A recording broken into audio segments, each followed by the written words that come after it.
Esta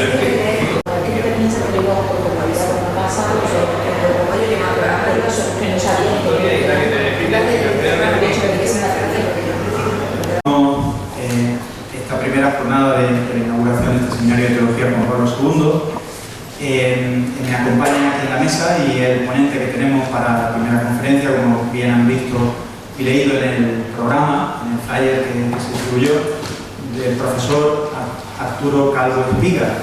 Él es catedrático de Derecho Eclesiástico del Estado en la Universidad de Málaga, es especialista es doctor en Derecho Canónico, es especialista también en distintos temas relacionados con migración, diálogo interreligioso, relaciones especialmente en referencia a las relaciones con el Estado de las distintas confesiones y trabaja y es especialista en cuestiones de libertad religiosa. De hecho, hablábamos en la comida de un libro que últimamente está a punto de salir, de salir por segunda edición, después de haberlo... son de esas sorpresas que no se llevan. Sí, el título es Derecho, Conciencia y Religión. Derecho, Conciencia y Religión. En 3 años ya va por la segunda edición y con una reimpresión. O sea, que uno dice, bueno, esto es como un poco inexplicable, pero bueno, ¿vale? Yo creo que ha tenido muchísimo éxito y bueno, ahí tienen el título, porque para los que nos interesa esta cuestión pues puede ser una referencia importante. Pues Arturo, yo un día fui invitado por otro buen amigo, que es el segundo ponente de la tarde, José Luis Sánchez Nogales, a un seminario precisamente sobre diálogo interreligioso que se organizaba en la Facultad de Teología de Granada, y escuché al profesor Calvo Espiga en una conferencia que para mí, lo he dicho cuando él no estaba delante y no me importa decirlo cuando él está delante, para mí es una de las mejores conferencias que yo he escuchado nunca. Me dejó realmente encantado, disfruté muchísimo. Y no fue la típica charla, ¿no? Porque a veces se hacen estas charlas que no, fue una conferencia magnífica, pero con un contenido de la misma, una facilidad, una comunicación magnífica, y la verdad es que quedé encantado. Yo cuando acabó y nos presentaron, pues le dije, me gustaría que viniese algún día a Almería a darnos alguna conferencia. Y bueno, pues algún día lo hemos intentado en distintas ocasiones, no ha podido ser por agenda, por muchas ocupaciones, pero hoy sí ha sido posible y está aquí con nosotros. Así que yo no me alargo más en esta presentación, dejo con el profesor Calvo Espiga y espero, estoy seguro que van a disfrutar con la conferencia que nos tienen preparada para esta tarde. Muy buenas tardes. Yo pensaba comenzar agradeciendo pues, a la directora, a los responsables de la cátedra Juan Pablo II, la invitación. Pero claro, esto después de lo que ha dicho don Ignacio, pues va a parecer que lo hago por compromiso. No lo hago por compromiso. Lo agradezco de verdad. Así como agradezco a la Universidad de Almería y al rector, de la persona de la vicerrectora, de la acogida y de la idea esta de crear una cátedra de teología en la universidad. El otro día comentaba yo en Málaga y se quedaban sorprendidos, pero pues ya veis, empezar a tomar idea. Y entonces, pues un gran agradecimiento también al equipo rectoral, a la vicerrectora y a la Universidad de Almería. En tercer lugar, pues un agradecimiento a todos ustedes que están aquí presentes, porque evidentemente, y os lo repetir con mucha frecuencia, sin ustedes, pues cualquier parlamento pues tiene poco sentido. Y además yo estoy muy contento porque estas experiencias son interesantísimas, sobre todo si comienzan humildemente y se sabe continuar. Porque este tipo de experiencias son muy bellas, pero muy comprometidas. Cuando se intenta dialogar en serio, tiene que haber un gran compromiso y un gran esfuerzo.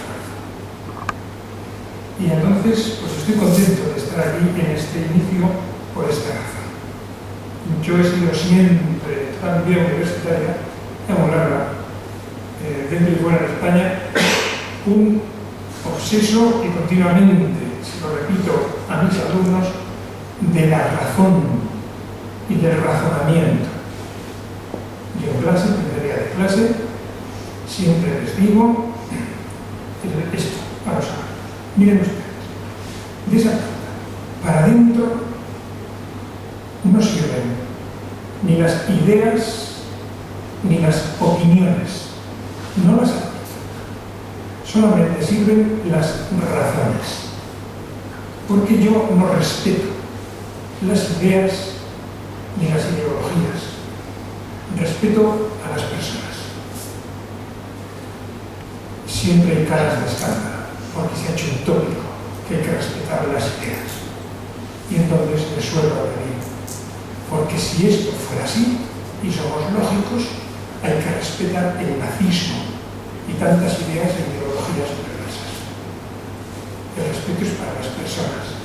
Todo lo demás es razonable y discutible.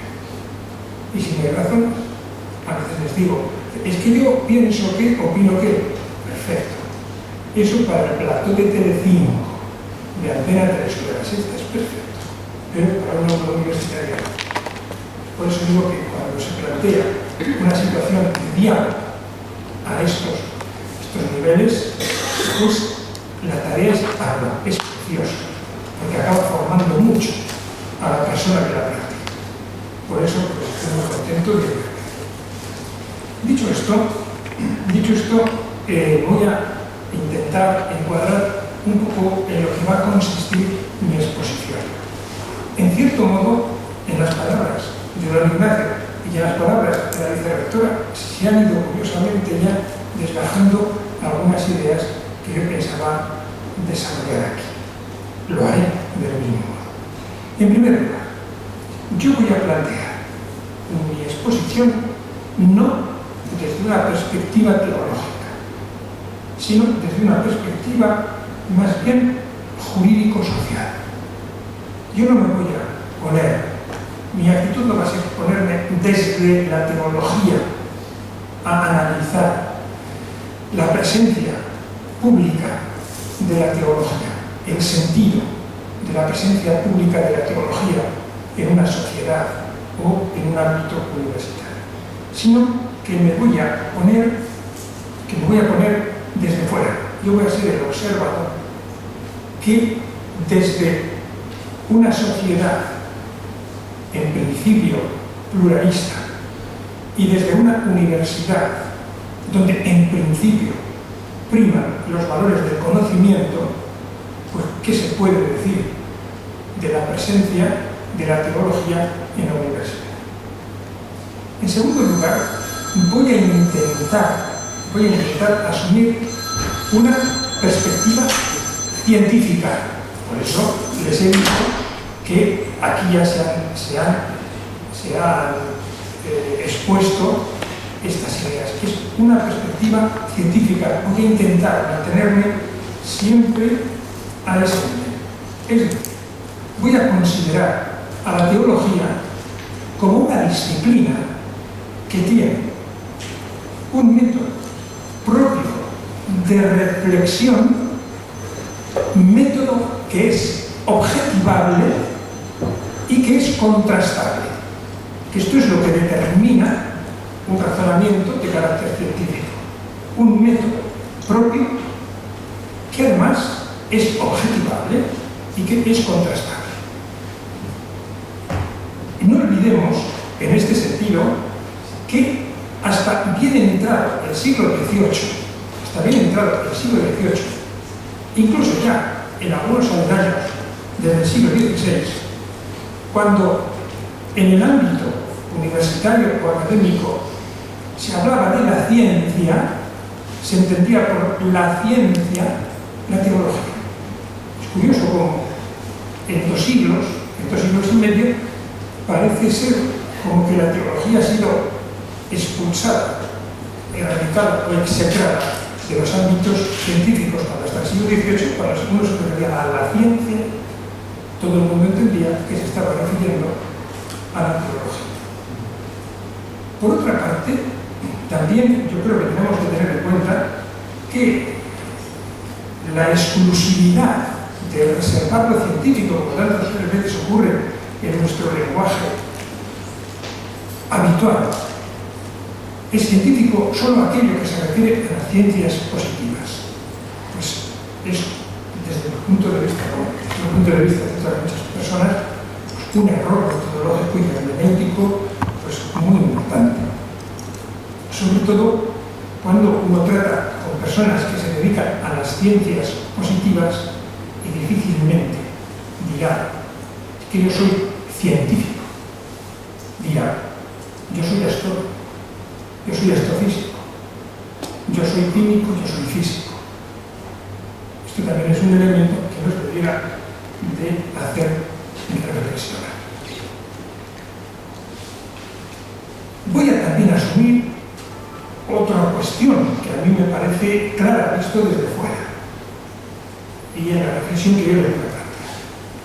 Es evidente que entre teología y religión hay una relación absolutamente necesaria. No se puede hacer teología si no hay una referencia a la religión en sentido amplio. Una teología sin religión puede ser, pues no sé, una teosofía o una filosofía determinada, pero difícilmente puede ser una teología. Por lo tanto, yo ¿qué voy a entender en esta reflexión por teología? No quiero con esto pisar a los ponentes que vendrán detrás de mí, que en estos asuntos, pues sin duda alguna, tienen mucha más competencia que yo. Por eso he dicho que yo no me sitúo desde dentro. Desde fuera, ¿qué considero? ¿Qué entiendo yo por teología? Entiendo por teología la ciencia que trata específica y directamente de la dimensión religiosa de la persona y del sujeto que constituye el objeto directo de esa dimensión religiosa. ¿Qué es lo que entiendo por teología? Al margen ya de si sobre Dios se puede hacer ciencia o no, yo no voy a entrar en esa discusión. Pero hay un hecho irrefutable. Hay personas que creen en Dios y que son seguidores de una religión. Ese hecho es irrefutable para el más positivista. Luego hay una ciencia que específicamente trata sobre esa dimensión religiosa y sobre la relación que esas personas mantienen con la divinidad. Específica. Hay otras ciencias. Filosofía de la religión, sociología de la religión, fenomenología de la religión. No. La teología va específicamente a estudiar esa relación y así es como yo asumo la teología para encuadrarla en el razonamiento que voy a hacer posteriormente. La teología, en cuanto ciencia que trata directamente sobre Dios y sobre la religión, ciencia, recuerden en lo que acabo de decir, tiene un método y tiene objetivable y contrastable. En ese sentido, adquiere una dimensión especial, es decir, la teología adquiere una dimensión muy especial en el cristianismo, en relación con otras religiones. ¿Por qué? Porque en el cristianismo hay dos elementos de la persona que tienen una dimensión esencial y fundamental, que son la libertad de la persona y la racionalidad de la persona. Con lo cual, libertad y racionalidad son dos dimensiones que nos asumen también directamente al ámbito de lo científico. Sin racionalidad es imposible. Ningún tipo de discurso científico puede haber una observación positivista, una sucesión de observaciones, pero si no hay luego una reflexión que podríamos considerar universalizadora sobre esos datos concretos, no hay ciencia. Y sin libertad, evidentemente, es imposible. Son estos los flancos que yo voy a tener en cuenta a la hora de presentar esta reflexión. Como he dicho que me sitúo desde fuera de la teología, me sitúo desde el ámbito jurídico y sociológico, ¿qué elemento encuentro yo en el ámbito del derecho y en el ámbito social? ¿Qué elemento encuentro, insisto, al margen de lo que se pueda decir desde el interior de la teología, que se puede decir muchísimas cosas, que relacione la teología, la religión, con la ciencia, con la sociedad, con el interés público, que es el ámbito en el que versa mi exposición? Pues el derecho de libertad religiosa.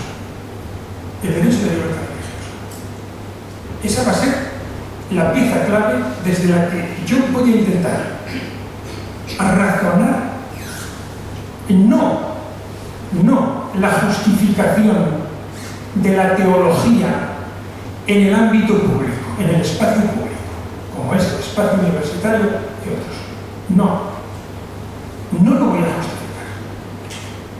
Voy a intentar presentar la exigencia y la necesidad de que la teología esté en el espacio público. Porque si yo intentase justificar lo que mi intento sería vacuo. Porque si yo intentara justificar la presencia de la teología en el espacio público, estaría partiendo del supuesto de que la teología como tal no tiene una función en el espacio público y que tendría que justificar un hecho, tendría que buscar justificaciones para una situación de hecho. No, voy a intentar hacer ver no que la teología está justificada cuando se presenta en el espacio público, sino que el espacio público exige la presencia de la teología en él mismo. Y voy a intentar hacerlo, insisto, desde una perspectiva extrateológica.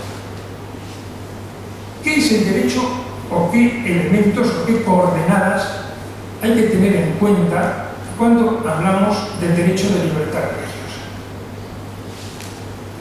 En primer lugar, para captar debidamente desde mi punto de vista el sentido de este derecho, nos tenemos que situar en una encrucijada.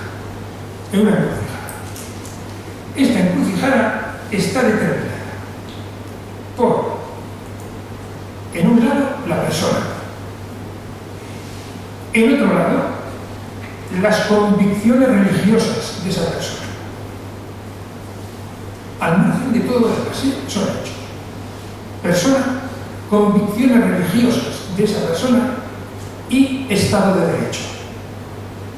Estado de Derecho. Eso marca una encrucijada en la que situaremos con cierta intensidad el derecho de libertad religiosa, que como derecho específico, es un derecho que se deriva necesariamente de la dimensión religiosa de la persona. Entonces, vamos a situarnos. Persona, convicciones religiosas, Estado de Derecho. Convicciones religiosas, libertad religiosa y derecho de libertad religiosa que se conecta específica y directamente con la dimensión religiosa de la persona. ¿Qué nos encontramos con este planteamiento? Insisto, ven que no entro en contenidos, que me estoy simplemente limitando a hechos que yo pienso que son incontestables. En primer lugar, si hablamos del derecho de libertad religiosa, estamos hablando de un derecho humano y de un derecho fundamental. Tenemos que empezar por aquí. ¿Qué es un derecho humano? Se habla muchísimo, pero a veces no se reflexiona tanto cuando se habla de los derechos humanos. Los derechos humanos son un conjunto de facultades. A veces leo artículos o morales que los derechos humanos son aquellos derechos. Mira, eso es una repetición del principio. Usted me está metiendo en la definición del principio. Eso no se refiere, pero luego en el catecismo hay mucha cuestión. Los derechos humanos son unas facultades de los que el hombre, individual y socialmente, es sujeto titular con anterioridad e independencia de su relación con el Estado, y que son consecuencia inmediata de la dimensión personal y exclusiva del ser humano en cuanto individuo que se realiza de cara a un complejo de relaciones sociales. Son anteriores al Estado. Esos son los derechos humanos.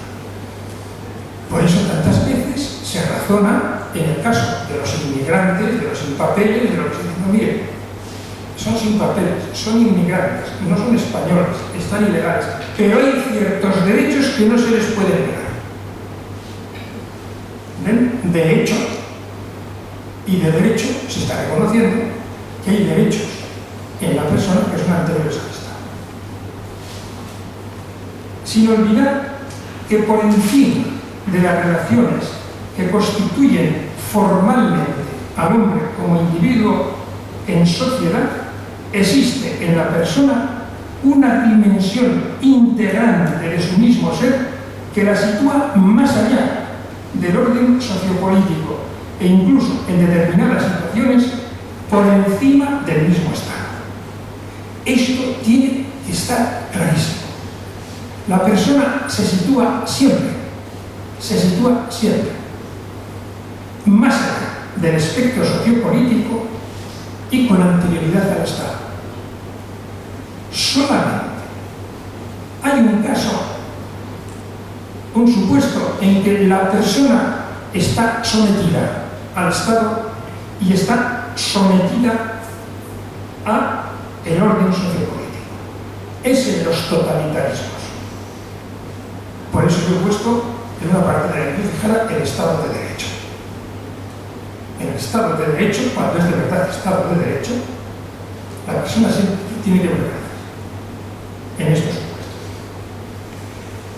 Y ya en el propio campo del derecho constitucional de los Estados modernos, hasta ahora hemos hablado de derechos humanos. Va prevaleciendo la tendencia a sustituir conceptualmente derechos humanos por la formulación de derechos fundamentales, entendiendo por tales derechos fundamentales la constitucionalización formal de los derechos del hombre, o bien la función jurídica concreta que los derechos humanos adquieren dentro del ordenamiento constitucional por su inserción positiva en los textos normativos constitucionales. Los derechos humanos son aquellos que se reconocen de este mundo y aparecen en declaraciones, etc. Cuando estos derechos humanos se integran dentro de un texto constitucional, pasan a ser, según derechos, pasan a ser denominados derechos fundamentales. Esto se puede constatar incluso en nuestra propia Constitución. Uno coge la Declaración de Derechos Humanos de la ONU y coge los derechos fundamentales de la Constitución y puede ver cómo prácticamente es copia literal. Para un amplio sector de la doctrina constitucionalista, en clara distinción de lo defendido por esta corriente, el término derechos fundamentales implica originariamente un doble significado.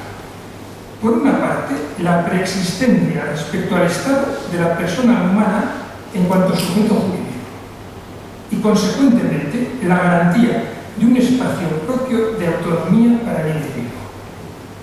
Según estos autores, la potencialidad de los derechos humanos ha permeabilizado de tal modo la estructura constitucional de los Estados que incluso ha llegado a transformar la misma noción originaria de Estado de Derecho, que deja de ser medio que garantiza la aplicación del derecho para convertirse en garante y promotor de la realización de los derechos del hombre, tanto formal como materialmente, pasando de ser simplemente un Estado de derecho a ser un Estado social.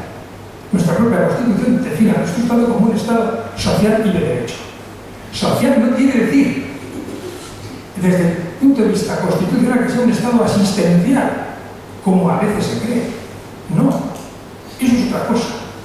El Estado social es aquel que opta radicalmente por la persona como centro absoluto del ordenamiento, pero no solo en su dimensión individual, sino también en su necesaria proyección social. Lo cual implica que, por ejemplo, la participación política de la persona tiene que estar garantizada por el Estado, incluso más allá de los cauces que se consideran como normales. Esto es un Estado social. Lo demás son estados asistenciales, que están muy bien, y con determinadas condiciones son. El Estado social es una forma o progresión del Estado de Derecho, que se caracteriza en principio por el hecho de atribuir a los sujetos individuales la titularidad de derechos políticos. Y en esto nuestra Constitución falla. Esa quiere decir que es un Estado social y de derecho. Cuando luego restringe la acción política y la participación política a los partidos políticos. Como consecuencia de este reconocimiento generalizado de derechos políticos, se abandona la visión individualista de la sociedad para asumir una visión de la sociedad en que el espacio público social se presenta como un elemento configurador del Estado al margen del espacio público político. No se identifica el espacio público político con el espacio público social. La identidad y la identificación del espacio público político con el espacio público social será también, es uno de los principios básicos de los regímenes totalitarios, donde lo público y lo estatal invaden todo lo que es presencia pública social. ¿Qué nos ocurre con la libertad religiosa? La libertad religiosa, indudablemente, es un derecho humano. Indudablemente. Empecemos por la Declaración de los Derechos Humanos de la ONU, del año 1948. En su artículo 2, y como preámbulo introductorio de todo lo que en la declaración se dice a continuación, establece claramente que la religión no puede constituir de ningún modo motivo de discriminación. Textualmente, toda persona tiene todos los derechos y libertades proclamados en esta declaración, sin distinción alguna de raza, color, sexo, idioma, religión, opinión política o de cualquier otra índole, origen nacional o social, posición económica, nacimiento o cualquier otra condición.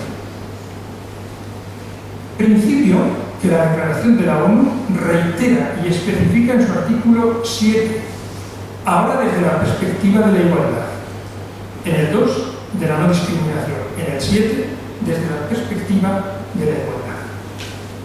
Ya que en el artículo siguiente, en el 8, dota de las correspondientes garantías y protección procesales. Esto es muy importante en la Declaración de Derechos de la ONU, porque si se hace la declaración de un derecho y luego no se arbitran los recursos procesales para poder defender ese derecho, pues es como si ese derecho no existiera.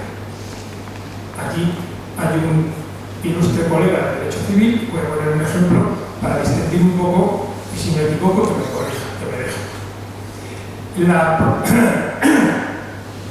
Los esponsales, cuando se realizaban esponsales, la promesa firme de contraer matrimonio con esa persona, obligaban a quien contraía esponsales, obligaban a contraer matrimonio con la persona con la que se había comprometido. Obligaba a la violencia. Pero luego no había una acción procesal para exigir ese derecho. Entonces, si uno rompía el contrato de esponsales, pues la otra parte se quedaba a la luna de Valencia, porque no le podía exigir. Sí, le exigía con el papel, pero no podía ir al juez para que le obligara a casar. Entonces, un derecho, esto nos llevaría a una discusión teórica, pero bueno, pues un derecho que no tiene una acción procesal que le cubra la petición de que ese derecho se respete o sea resarcido en su no cumplimiento, pues es como si no existiera. Bueno, pues la Declaración de Derechos Humanos de la 8 habla también de las correspondientes garantías y protección procesales, reconociendo la correspondiente acción procesal en orden a exigir ante los juzgados y tribunales el reconocimiento de esos derechos y las sanciones y satisfacciones a que pudieran dar lugar las violaciones de los mismos. En este contexto, o sea, fíjense, artículo 2, artículo 7, artículo 8. Y en ese contexto, el artículo 18 de la misma declaración reconoce de forma clara y directa el derecho de libertad religiosa. Pero además matiza y explicita en qué consiste este derecho. Textualmente, toda persona tiene derecho a la libertad de pensamiento, de conciencia y de religión. Este derecho incluye la libertad de cambiar de religión o de creencia, así como la libertad de manifestar su religión o su creencia, individual y colectivamente, tanto en público como en privado, por la enseñanza, la práctica, el culto y la observancia de esa religión. Desde el año 1948. Es decir, aunque habría que hacer algún matiz pequeño, cuando llega la Semana Santa y salen por ahí las procesiones o el corpus o tal, no está nadie haciendo ningún favor a los católicos o a otra confesión, si la hubiera, por hacer esa manifestación pública. Los poderes públicos están respetando el ejercicio de un derecho humano. Y en el caso de España, de un derecho fundamental. Es decir, la declaración no se limita a manifestar un reconocimiento genérico o de principio de la libertad religiosa. Es decir, la declaración no está en eso, no, mire usted, yo respeto la libertad religiosa. ¿Cómo no la voy a respetar si soy demócrata? Pero eso es una cosa individual. Eso lo hace usted en su casa. No es una declaración genérica de principio, sino que la ONU precisa el contenido y extensión de este derecho en una doble dimensión: privada, personal y social pública. Privada, personal y social pública. Puesto que el derecho comprende no solo la aceptación o seguimiento personal de una determinada religión o creencia, sino la libertad para cambiar de religión y la de manifestarla tanto individual como colectivamente, en público y en privado, a través de la enseñanza de sus contenidos, la práctica de sus normas, el culto a la divinidad y la observancia de sus preceptos. El enunciado del artículo no admite duda alguna al respecto sobre la naturaleza y extensión de este derecho. En consecuencia, cualquier restricción de su ejercicio, sea cual sea el motivo que se invoque para ello, al margen de lo establecido en el artículo 29.2 de la misma declaración, estará lesionando uno de los derechos más básicos e importantes. Y el artículo 29.2 de la declaración dice: en el ejercicio de sus derechos y en el disfrute de sus libertades, toda persona estará solamente sujeta a las limitaciones establecidas por la ley, ojo, con el único fin de asegurar el reconocimiento y el respeto de los derechos y libertades de los demás. El Estado, por ley, por sus caprichos, no puede decir lo limito por ley y cumplo el límite. No. Ese límite solamente tiene sentido en la medida en que sea para proteger el ejercicio de los derechos de los demás y de satisfacer las justas exigencias de la moral, del orden público y del bienestar general de una sociedad democrática. En idéntico sentido, aunque con más precisión y de forma más explícita, se manifestaba 2 años después de la declaración de la ONU el Convenio Europeo para la Protección de los Derechos Humanos y de las Libertades Fundamentales, hecho en Roma el 4 de noviembre de 1950. Este es el convenio fundamental sobre el que se sustentan las sentencias del Tribunal de Estrasburgo, tan famoso en algún momento. En su artículo 8 precisa perfectamente el derecho a la libertad religiosa y los límites. Dice textualmente: toda persona tiene derecho a la libertad de pensamiento, de conciencia y de religión. Este derecho implica la libertad de cambiar de religión o de convicciones, así como la libertad de manifestar su religión o sus convicciones individual o colectivamente, en público o en privado, por medio del culto, la enseñanza, la práctica y la observancia de los ritos. La libertad, 2 párrafos.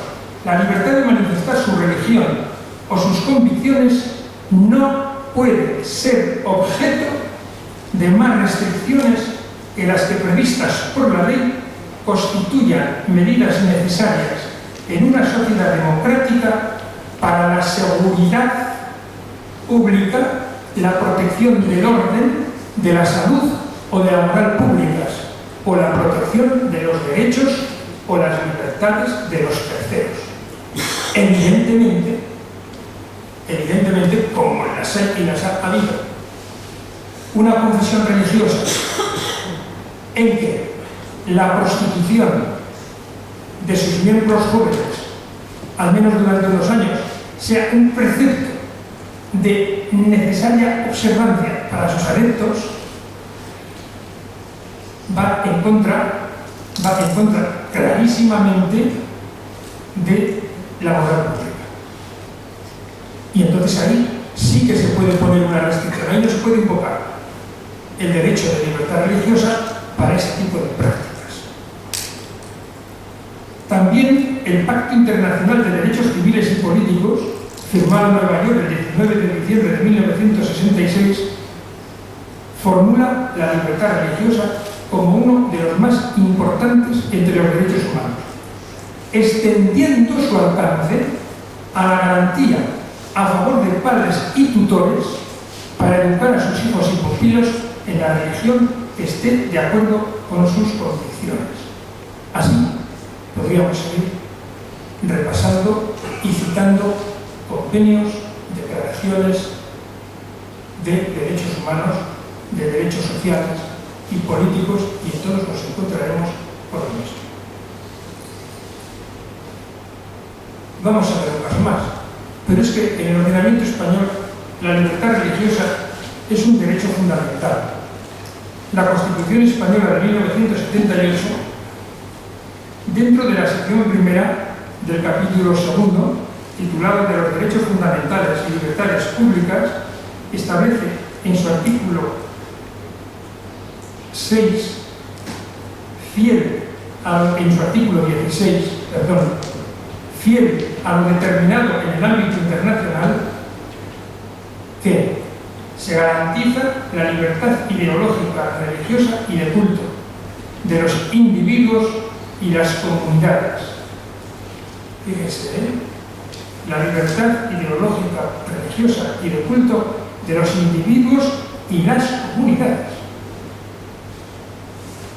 sin más limitación en sus manifestaciones que la necesaria para el mantenimiento del orden público protegido por la ley.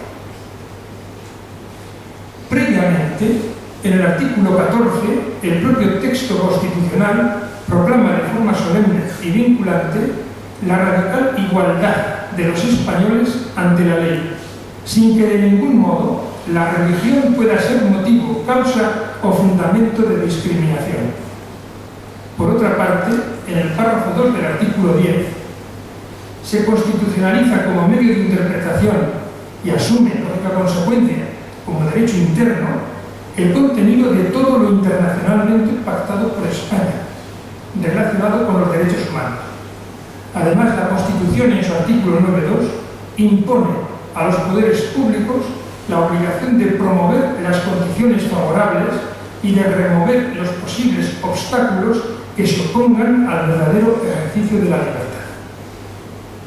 No cabe, pues, la menor duda de que tanto en su calidad de derecho humano como en su dimensión de derecho fundamental, la libertad religiosa tiene esencialmente una dimensión pública.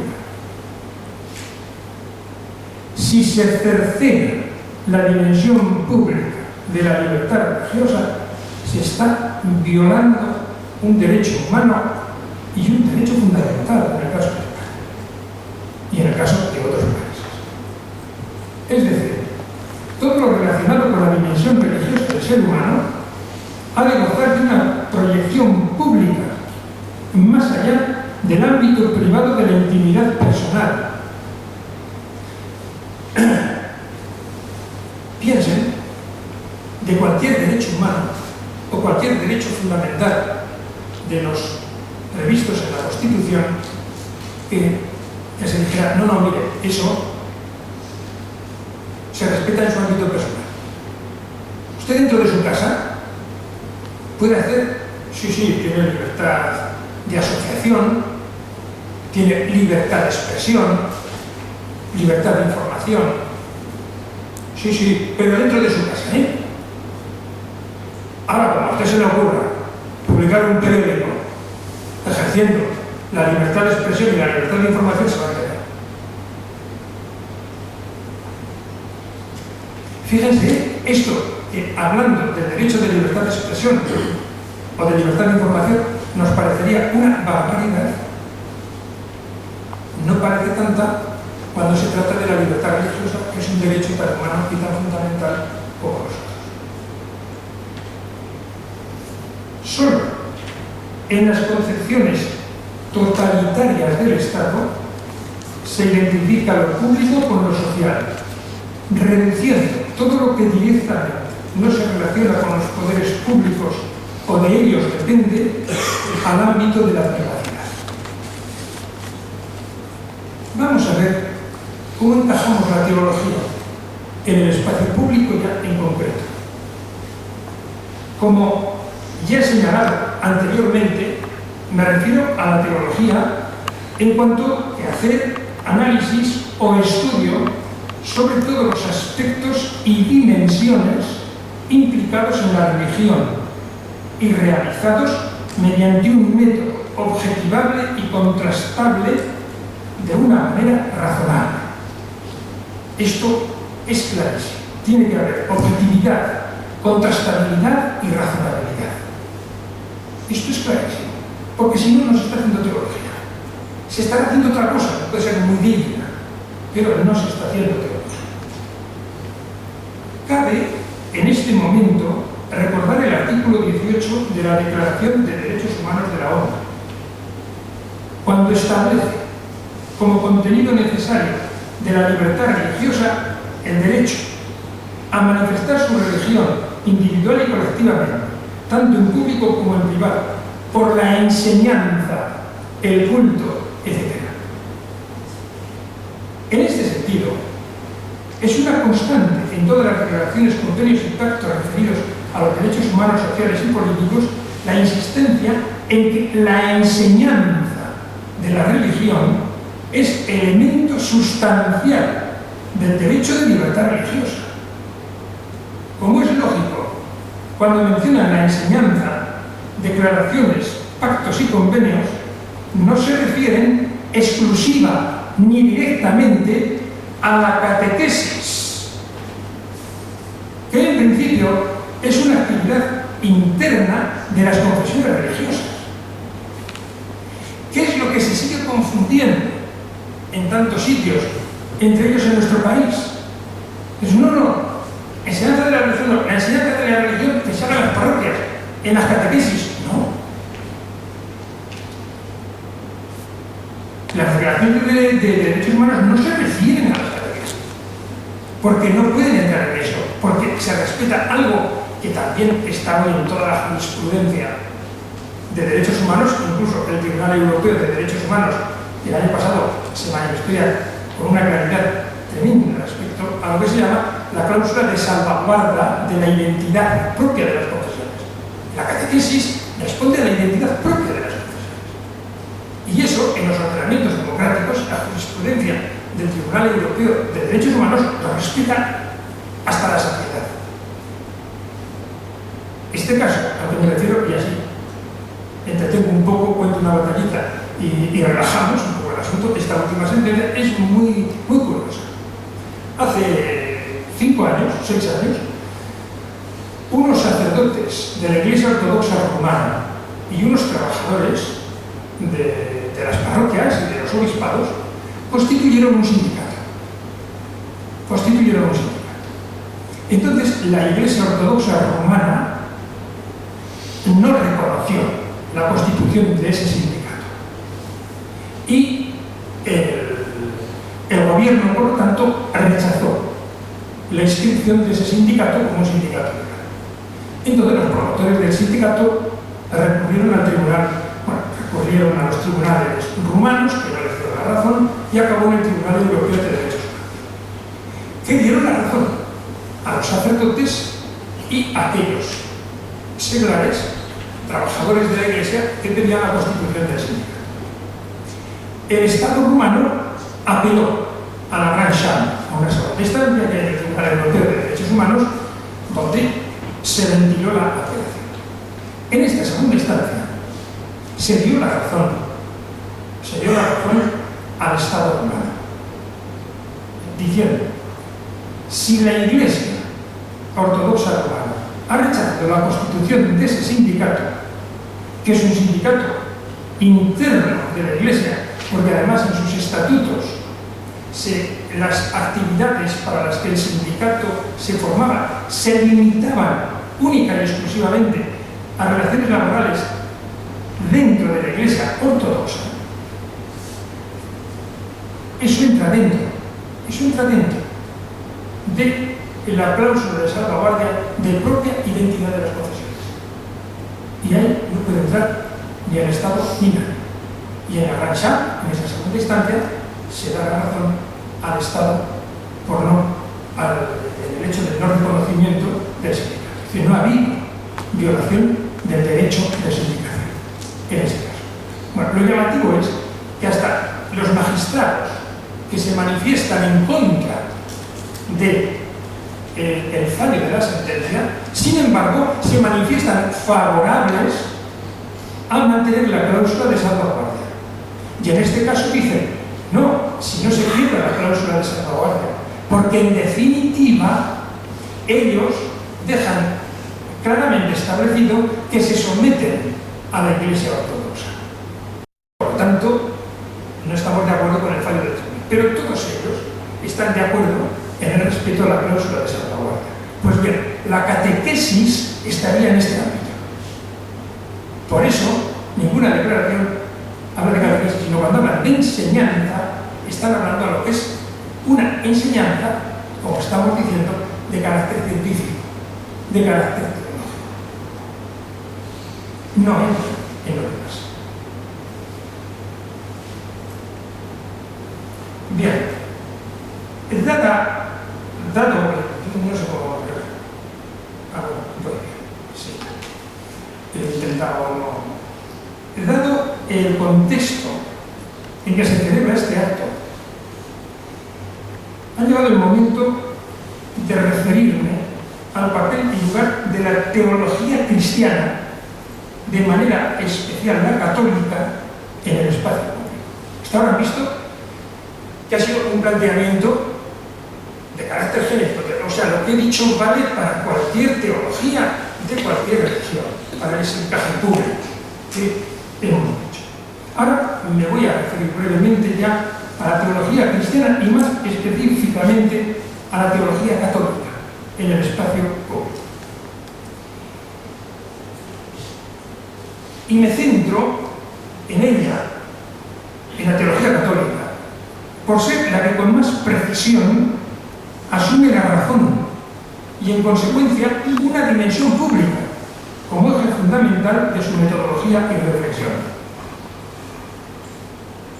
Y ahora voy a hacer algo que no me suele gustar hacer en conferencias, pero dado el planteamiento que he asumido, pues me van a permitir que lo haga, esta última parte, de la mano de un conocido filósofo español, sin duda alguna, uno de los más eximios representantes del pensamiento materialista puro, en las últimas décadas. Me refiero a una persona que seguro que todos ustedes conocen por una razón o por otra. Es un gran filósofo materialista, aparte de que en un momento pues tuvo otras apariciones. Me refiero a Gustavo Bueno Martínez. A Gustavo Bueno. En un ensayo titulado Dios salve a la razón, donde comenta el famoso discurso del Papa Benedicto XVI en la Universidad de Ratisbona, la lente o perspectiva de análisis que asume el profesor Bueno en su discurso es, como se desprende del propio título, la razón. Y, en consecuencia, la racionalidad como propiedad esencial y no solo como característica de análisis y de confrontación de la sociedad. Y la finalidad que se propone, por eso lo he querido traer. La finalidad que se propone es traducir la lección pronunciada por Benedicto XVI, y dice textualmente, a las coordenadas del materialismo filosófico que profesa. O sea, estamos hablando de un hombre que hace un análisis de la teología católica desde, este ya se sitúa tan desde el exterior, que la metodología que asume es la del materialismo filosófico.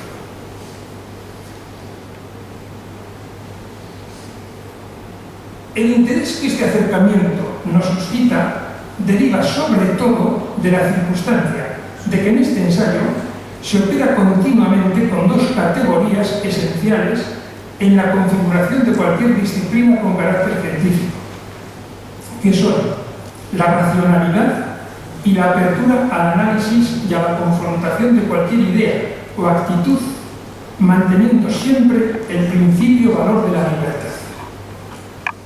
Señala Bueno, textual, que los peligros de una educación popular masiva desde supuestos estrictamente laicos son cada vez mayores. Los gobiernos que encuentran en el laicismo el cauce infalible para una educación racional ignoran por completo desde su panfilismo humanista el estado de la cuestión. Ya desde el inicio de su ensayo, al precisar el sentido y significado del término razón en su esencial y necesaria dimensión de racionalidad operatoria o operante, precisa Bueno que dado que la racionalidad de una persona se precisa y determina en el proceso de interacción con otras personas, este es un razonamiento curiosísimo. ¿Cuándo se puede detectar y determinar que una persona es razonable, tiene razón y actúa según la racionalidad? Cuando se contrasta con otras personas. En una hipotética contemplación autista de su solitaria e individual identidad, por muy sublime que ésta sea, cabe concluir que ni al inmóvil Dios aristotélico, ni a la monoteísta unitaria divinidad de judíos y musulmanes se les puede aplicar el atributo de la racionalidad. Porque es uno solo y único. Y ahí no puede haber racionalidad porque no hay contraste. Situación completamente distinta en el caso del Dios trinitario del catolicismo, en que una persona divina está en relación continua con las otras dos. Hay relación, hay racionalidad. También deja claro, bueno, qué significación tiene en su razonamiento el concepto Dios. Es un ateo materialista, pero es un científico, es un filósofo que se pone a pensar objetivamente sobre una realidad concreta. Más allá del Dios de Aristóteles o del Dios de la teología natural, cuyas conceptualizaciones, según él, han sido determinantes de la idea de Dios en los monoteísmos judío y musulmán, asume en su discurso al Dios cristiano, trino e historificado a través de la unión hipostática de la segunda de sus personas. Les puedo asegurar personalmente que Gustavo Bueno no cree en nada de esto, pero describe la objetividad de lo que es el Dios cristiano.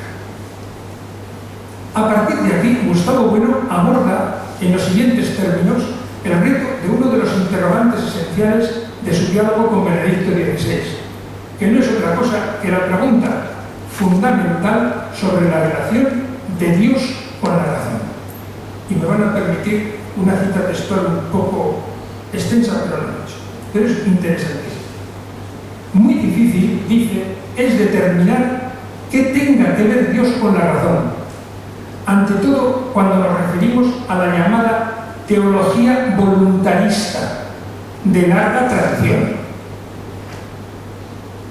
Caso de Avicebrón, Algacel, Pedro Damián, Escoto, Descartes, Calvino, Pascal, Schopenhauer, Unamuno, etc. Pero también es muy difícil determinar qué tenga que ver Dios con la razón cuando nos referimos al Dios de la llamada teología intelectualista, la de Aristóteles, que concibe a Dios como un pensamiento del pensamiento, o la del mismo Santo Tomás de Aquino, que concibe a Dios como el ipsum intelligere subsistens, aquel mismo que subsiste entendiéndose a sí mismo. Pero mucho tiene que ver Dios con la razón, dice, pero mucho tiene que ver Dios con la razón cuando nos referimos al Dios cristiano, al Verbo divino que se hace hombre en la persona de Cristo para salvar al género humano de la degeneración y aun de la destrucción derivada de su pecado original, cualquiera que sea el concepto que de este pecado se mantenga. La cuestión estriba, por tanto, suponemos, en reconocer que desde el punto de vista de la teología dogmática del cristianismo tradicional, Dios Salvador ha de tener entre sus misiones especiales la misión de salvar a la razón. Solo si desde posiciones no teológicas, sino materialistas, podemos reconocer algún sentido al proceso de degeneración de la razón, podremos entender, incluso atender, es decir, tomar en serio o dar beligerancia a la fórmula teológica que reconoce a Dios como un principio de salvación de la razón humana degenerada. Y pasa a hacer un análisis desde el materialismo de las posibles degeneraciones de la razón. Entiende el profesor Bueno, en el ensayo que nos ocupa, estas desviaciones de la racionalidad en el ámbito general de la sociedad, más allá de las públicas y políticamente irrelevantes desviaciones o malformaciones de las racionalidades individuales, pueden verificarse, entre otros, en 4 supuestos fundamentales. Y ahora, paso más.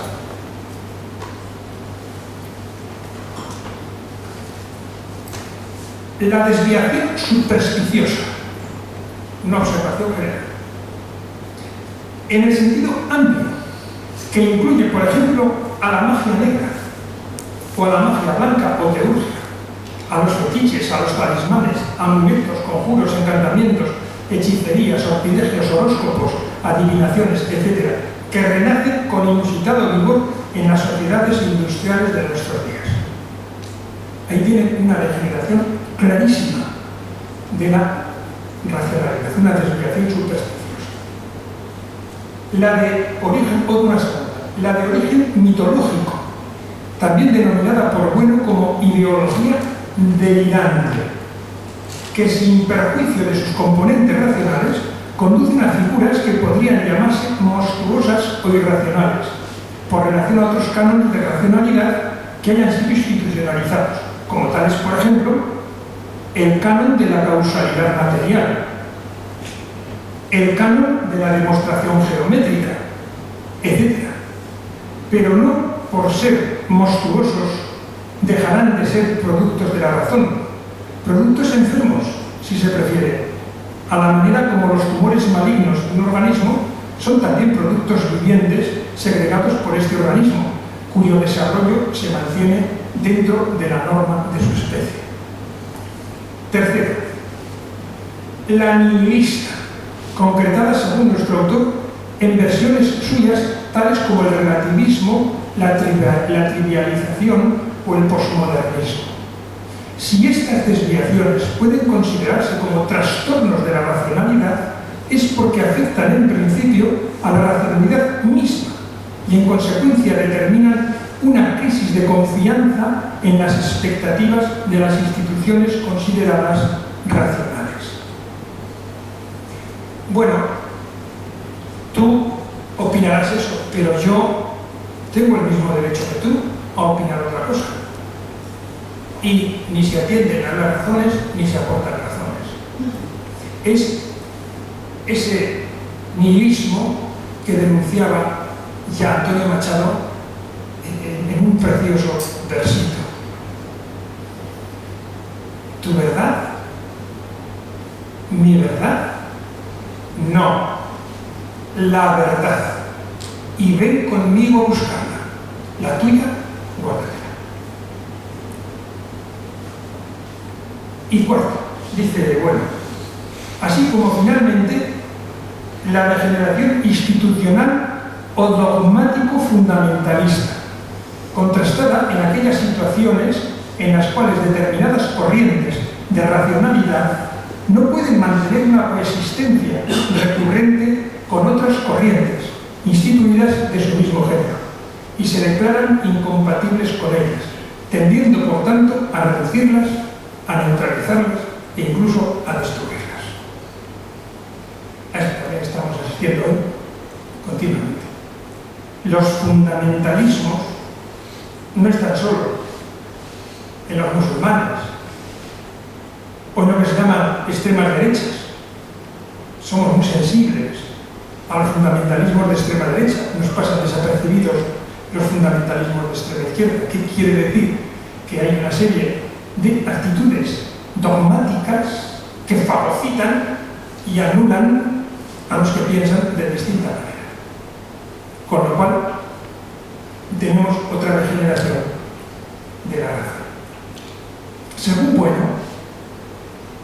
Bueno, desde sus comienzos, el cristianismo hubo de enfrentarse a las abundantes supersticiones extendidas a lo largo del Imperio Romano, procedentes unas de desviaciones de la propia religión romana y originarias otras de las partes orientales del mismo imperio, racionalizándolas, neutralizándolas y desactivándolas, a la vez que establecía un canon de racionalidad precisamente a través de su referencia a un Dios omnisciente, omnipotente y bondadoso, capaz de hablar a los hombres corrientes como pecadores o artesanos. Otro tanto cabe decir de la oposición, tanto filosófica como teológica, de los teólogos cristianos, desde San Ireneo a Lactancio, pasando por San Hipólito, al extravío de la razón generado por la influencia en el ámbito del helenismo del delirio gnóstico, de tanta actualidad y chabacana popularidad en muchos de sus apéndices más irracionales. Es que estamos viviendo hoy un neognosticismo evidente y una influencia de ideas e ideologías orientales que se caracterizan por su falta de racionalidad. Dice textualmente, la teología católica, precisamente en su proyecto de exploración de los dogmas revelados por el Verbo Divino mediante la razón, logró transformar muchas de las ideas griegas en otras ideas que fueron precursoras de algunas de las ideas modernas más elevadas. Pongamos por caso la idea de sustancia material con locación no circunscriptiva, es decir, incorpórea, implicada en la teoría de la transubstanciación eucarística y precursora de principios de la teoría electromagnética o de la física cuántica. Y ante el escepticismo universal, el nihilismo, relativismo y subjetivismo psicologista, síntoma de inequívocas patologías de la razón y fundamento doctrinal e ideológico de los defensores de los postulados más extremos de laicidad, Bueno apunta que cabría ver también la fe en Dios omnisciente y humano de la teología cristiana como una medicina que ha salvado y aún puede seguir salvando a muchos grupos de personas de esa dolencia extrema de la razón que no puede ser derivada de factores exógenos. No voy a seguir, porque esta frase de Bueno, un filósofo materialista, y que él mismo hace un examen materialista de la teología cristiana, es tajante en relación con el título de mi intervención, de la teología en el espacio público y teología, o papel de la teología en el espacio público. Cabría ver también la fe en Dios omnisciente y humano de la teología cristiana como una medicina que ha salvado y aún puede seguir salvando a muchos grupos de personas de esa dolencia extrema de la razón que no puede ser derivada de factores exógenos. Muchísimas gracias.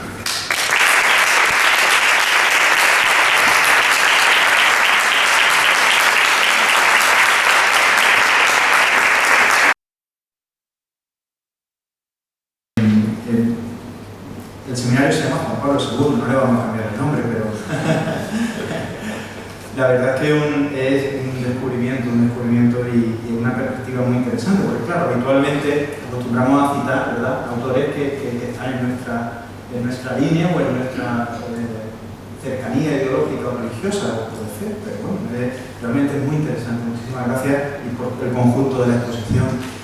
Bueno, cedo la palabra, por si alguien quiere hacer alguna pregunta o quiere que el profesor le matice alguna cuestión. Lo haremos de forma breve, porque no alargamos más este tiempo, pero si alguien quiere preguntar algo, pues tiene la libertad para hacerlo.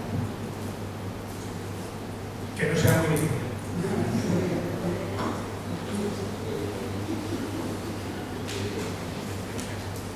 ¿No hay ninguna pregunta? Bueno, si no preguntan así. El problema que tenemos actualmente es que los gobiernos no están dirigidos por filósofos, sino que están dirigidos por políticos con unos intereses concretos, entre otras cosas, intereses electorales. ¿Qué instrumentos existen en la actualidad para si un determinado grupo llega al poder y decide anular el espacio público de lo religioso, qué instrumentos legales existen, no ya en la ciudadanía, sino en otros partidos o otras instituciones que estimen oportuno de que se ha vulnerado ese derecho. Eso sería una pregunta. Otra pregunta sería cuál es la frontera entre lo catequético y lo científico, la enseñanza de la religión, que queda muy difuminada, sobre todo cuando en la plaza concreta de la enseñanza de la religión, pues hay profesionales que se acercan más a lo catequético y otros que se acercan más a lo científico. Y tercera y última, existe también una situación en la cual hay, como si dijéramos, cuando una parte, unos estados, van por los derechos fundamentales por delante y otros estados, que ya hemos nombrado fundamentalistas, no van, y determinados estados, muy pocos, asumen y dicen, bueno, por ejemplo, hasta que no se permita construir mezquitas, por ejemplo, en Arabia Saudí, pues aquí en el Estado católico o protestante, o sea, no se van permitan construir iglesias, aquí no se van a construir mezquitas. Entonces, se estaría vulnerando el derecho fundamental a la libertad religiosa en aquellos estados en los cuales se opta por decir, mientras ustedes no permitan construir iglesias en el estado X, aquí no se va a permitir construir mezquitas, se estaría vulnerando el derecho. Porque lo que sí está una realidad evidente es que desde muchos estados occidentales se va, como decir, los derechos fundamentales de las personas por otro lado, y desde otros estados, ya que es el estado islámico, lo están favorizando, lo están martirizando y nos están llevando, pues, ahí hay una confrontación desigual. Ahí sí hay un David y un Goliat que realmente pues, está llevando mucho sufrimiento, muchísimas cosas y muchísimos problemas. Muchísimas gracias. Bien, a la primera. Mire, yo le diría lo siguiente. ¿Qué medios? ¿Qué medios? En primer lugar, ante el supuesto de una violación, de una quiebra de los derechos, del derecho de libertad religiosa,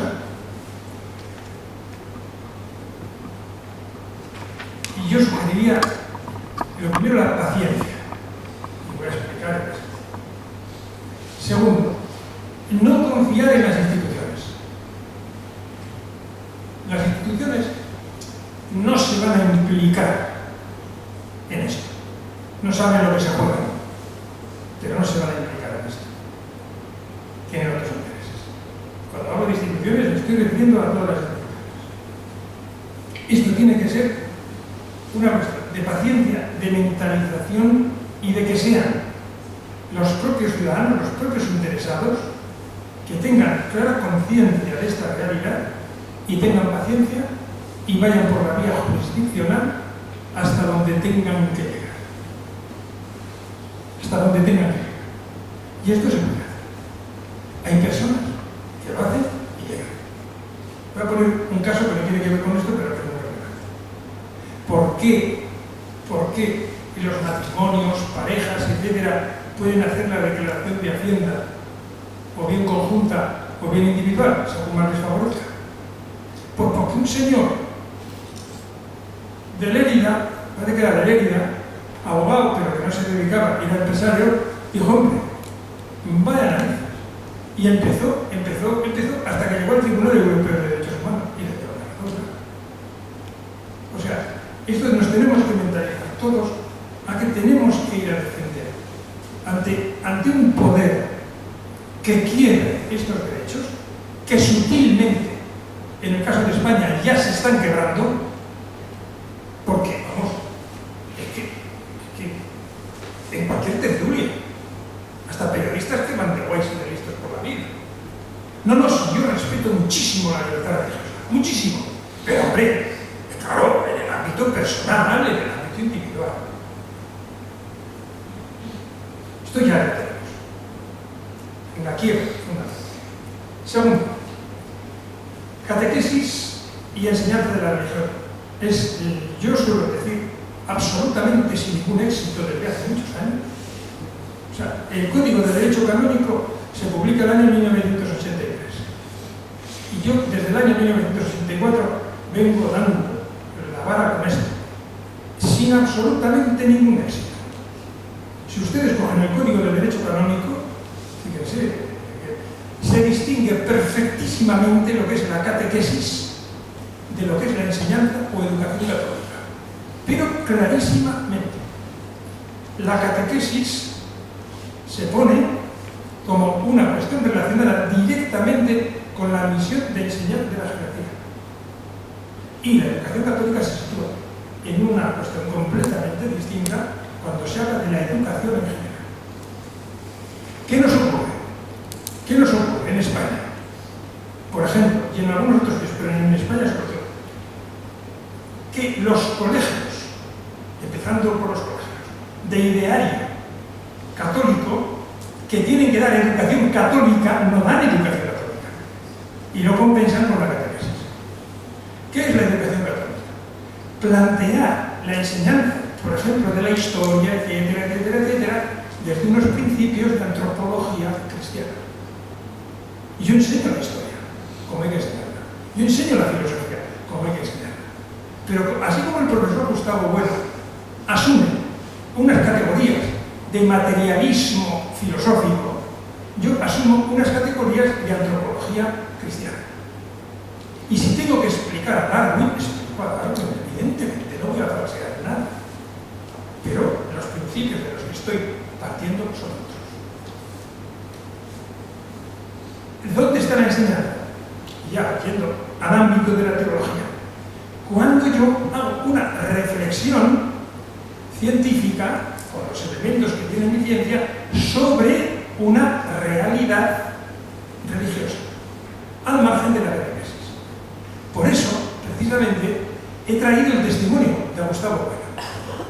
Porque, curiosamente, Gustavo Bueno está haciendo teología en ese artículo.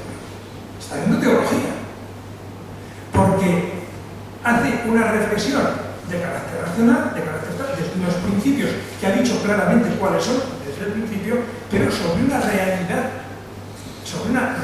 de carácter religioso, objetiva, que él reconoce y asume, y habla del verbo encarnado y de tal, porque está haciendo una reflexión. Y sin embargo, difícilmente se puede decir que Gustavo Bueno haga catequesis. Vamos, se le ocurre a alguien decirle a Gustavo Bueno, Gustavo, estás haciendo teología, y se quedará así, dirá, pues sí, tiene razón, estás haciendo catequesis, no te has enterado de nada. Esa es la diferencia. El problema lo tenemos nosotros, los propios católicos, que somos los que continuamente estamos confundiendo catequesis. ¿En cuántos colegios religiosos? Es que yo esto es una cosa que me duele porque tienen unas batallas de diócesis. Han luchado tanto, bueno, algunas diócesis dicen mejor, así nos dan menos trabajo en las parroquias porque en actos pocos puede ser, y han trabajo de aquí. Pero, ¿por qué, por ejemplo, se dice la preparación, la catequesis de primera comunión, la catequesis de confirmación, que la hagan en el colegio? Los colegios encantados. Porque en esos colegios no se da educación católica, no hay ninguna diferencia entre lo que se explica en ese colegio y cómo se explica que lo que se explica en el instituto público, o en un colegio público. Pero ya, con la catequesis de primera comunión, tapamos nuestra misión de docentes católicos. ¿No? Y tercero, ha planteado usted una cuestión muy debatida, que es lo que se llama en derecho internacional el principio de reciprocidad. Si ustedes no hacen esto, yo tampoco lo hago, tal. Pero es que aquí es muy complicado aplicar. Es muy complicado aplicar. ¿Por qué? Porque un Estado aconfesional, un Estado laico en el sentido de la Constitución española, es aquel que se reconoce incapaz de emitir un juicio sobre autenticidad o sobre validez religiosa. Entonces, él aplica los principios de libertad religiosa y no sabe lo que no sabe. Hay estados donde no permiten la apertura de mezquitas, por ejemplo. ¿Por qué? No por el principio de reciprocidad, sino por una cuestión jurídica más seria y más útil. Por el hecho de que ellos analizan, y así como las iglesias, una iglesia es un lugar de culto, una mezquita no es un lugar de culto, aunque se dé así. No es un lugar de culto. Es un lugar donde se reúnen a orar, donde tienen actividades sociales, donde reciben doctrina, reciben catequesis, etc. Pero el profesor Nogales en esto puede hablar con mucha más garantía y seguridad que yo, pero es que en el Islam no hay culto, el culto es privado. Por eso el Señor saca la esterilla, se pone a rezar a la Meca, hace sus cosas y es igual que esté allí, que esté en la Meca. En cambio, en el cristianismo, la oración pública es distinta que la oración privada. Y la liturgia se celebra en la iglesia, es un lugar de culto. En el cristianismo, otras cosas, es un lugar de culto. Y entonces, en algunos de estos países han dicho, usted da una mezquita y no le estoy quebrando la libertad religiosa, porque eso no es un lugar de culto. Para ustedes no es necesaria la iglesia como lugar de culto para practicar su religión. Por lo tanto, como es otra cosa, yo le someto al derecho común, al derecho general. No me reúne los requisitos. Usted me permite controlar, como controlo otros centros, usted me permite controlar internamente lo que pasa ahí. La abre pasado mañana. Usted no me permite controlarlo. No la abre, porque eso no es un lugar de culto. En España, por ejemplo, en el acuerdo del Estado con las comunidades islámicas se habla pues, para los matrimonios, etcétera, o para otras cosas de el ministro de culto, esa fórmula jurídica. ¿Y de quién es el ministro de culto? Aquel que la Secretaría de la Federación de Comunidades Islámicas certifique que es ministro de culto. Es una fórmula para entenderse jurídicamente, pero propiamente es que en el Islam no hay culto, porque el culto, por principio, tiene que ser siempre público, en el sentido de lo que es el culto público. La Eucaristía, el rezo de vísperas en la catedral, una procesión de Semana Santa, por eso en Andalucía se les llama, con mucho acierto a la mayoría, no se les llama procesiones, sino estaciones de penitencia, y por eso van a la catedral a hacer la estación de penitencia, ¿no? Eso es culto público. En el Islam no existe el culto público. Y entonces, en algunos estados donde se lo han planteado en serio, el razonamiento jurídico que han hecho no ha sido en el principio de reciprocidad, sino este otro, que es jurídicamente, y por eso, aun cuando lo recurrieran a los tribunales correspondientes, no iban a conseguir nada, porque va por otro lado.